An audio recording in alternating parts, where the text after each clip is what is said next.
This week we're reading Charles Rice's essay, Rethinking Histories of the Interior. It's a piece written in 2004 about 19th century space from a historical point of view. And once you get past the first page or so, you'll see that he starts to talk about this sense of doubling. And I was thinking about the notion of déjà vu when I was reading this. I don't think he talks about it in particular, but it started getting me thinking about this idea of the revisiting of a space. When we have déjà vu, it's more often than not about a place that we've been. We often say to ourselves, it feels like I've been here before, and we're always talking about a space. In particular, I think it often happens when we're in an interior, when we say, it feels like I've been here before. And this sort of furthers this idea of his sense of doubling. And in that respect, as I was reading through it and thinking about interiors, and when he starts to talk about psychological interiors, and then specifically when he starts to talk about the theater interior, it got me thinking about the movie The Shining. And if this is a movie you haven't seen, then shame on you. You need to rush out and see Stephen King's The Shining immediately, and then come back to this video 2 hours later. You'll thank me. Okay, so let's just have a quick look at the movie trailer. I don't suppose they told you anything in Denver about the tragedy we had up here during the winter of 1970? Well, a man named Charles Grady is the winter caretaker. And he came up here with his wife and two little girls, I think about 8 and 10. From what I've been told, he seemed like a completely normal individual. But at some point during the winter, he must have suffered some kind of a complete mental breakdown. He ran amok and killed his family with an axe. You can rest assured, Mr. Ullman, that's not going to happen with me. Mom? Yeah? Do you really want to go and live in that hotel for the winter? Sure I do.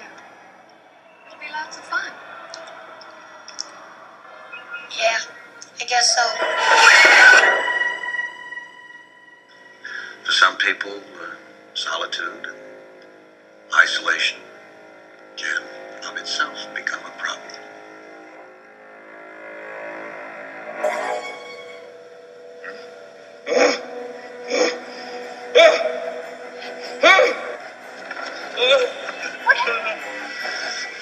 What you did? I killed you with Danny. You did this to me. Didn't you? How could you? How could you? Here's Johnny.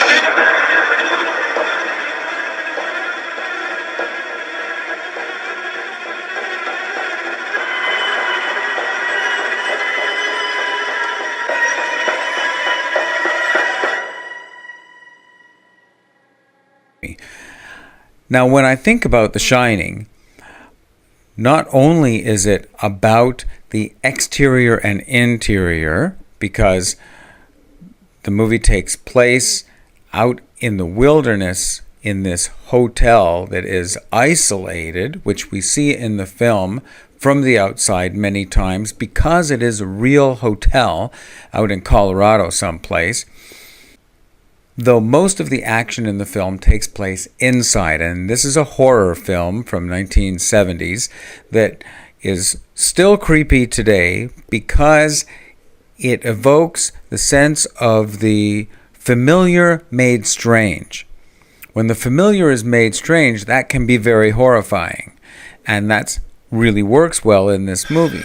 So it plays against the exterior and the interior in the sense of when you see the hotel from the outside, Jack and his wife and their son are stranded on the inside because there's a huge storm outside that's preventing them from getting away, while Jack is slowly going insane. While they're on the interior, all the crazy stuff in the movie starts to unfold inside the hotel.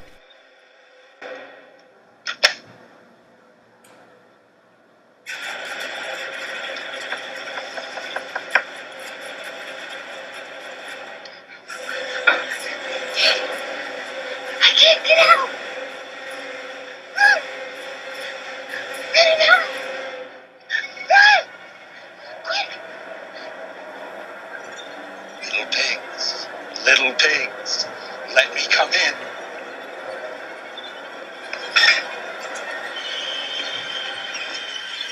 Not by the hair on your chinny chin chin. Then I'll huff, and I'll puff, and I'll blow your house in.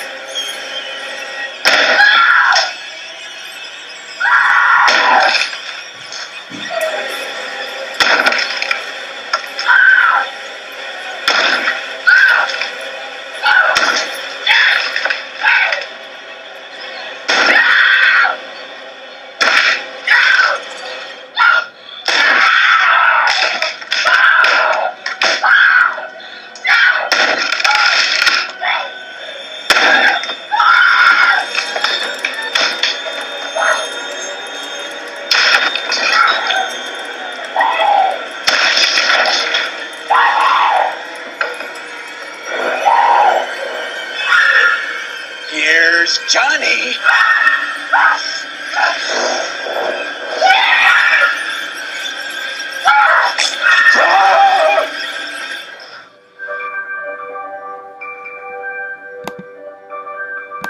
And some of those things are all about doubling. The twins, for instance, and the dual nature of the Jack Nicklaus character, right? That he's this insane guy living in the 70s, but he's always been in the hotel, even since the 1920s. Trust me, you got to see this film. And so when Rice starts talking about Foucault's effective history, which is a kind of a history of discontinuity, it seems that in the case of The Shining, we've got this real exterior, but this fake sort of otherworldly interior that was filmed on a movie set stage that really sets up exactly that kind of discontinuity. Anyway, that's just my reading of this paper, and I'm sure that you've got one that's completely different, and I'm looking forward to hearing it.